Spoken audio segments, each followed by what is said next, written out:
அது பாட்டி, கல்யாணம் நல்லபடியா நடக்கணும்னு வேண்டிக்கிட்டு கட்டினது பாட்டி.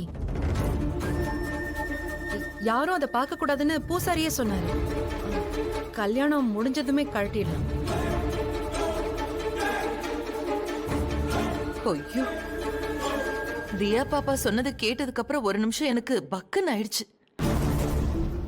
துளசி அதை தாயத்துன்னு சொன்னதுக்கு அப்புறம் தான் கொஞ்சமாவது நிம்மதியா இருக்கு.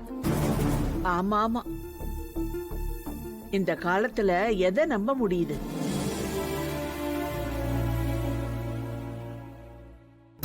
சினிமால வர்ற மாதிரி ரகசியமா தாலிய கட்டிக்கிட்டு வீட்டுக்கு தெரியாம அதை மறைச்சுக்கிட்டு வாழற பொண்ணுங்க எத்தனையோ இருக்குதுங்க.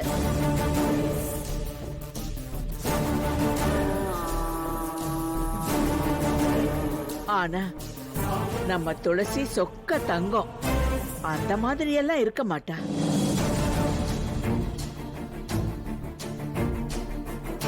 இருந்தாலும் கோயிலுக்கு நல்லவனும் வருவான், கெட்டவனும் வருவான். எவனாவது பொறுக்கி பைய வம்படியா இவ கழுத்துல தாலி கட்டி இருந்தா, அதனாலதான் துளசி பயந்துட்டோம். ஐயோ அத்தை, என்ன பேசுறீங்க நீங்க? அப்படியெல்லாம் எதுவும் நடக்காது அத்தை. துளசி, நீ போய் கை கால் எல்லாம் கழுவிட்டு வா, சாப்பிடு. இல்லம்மா, எனக்கு பசிக்கல.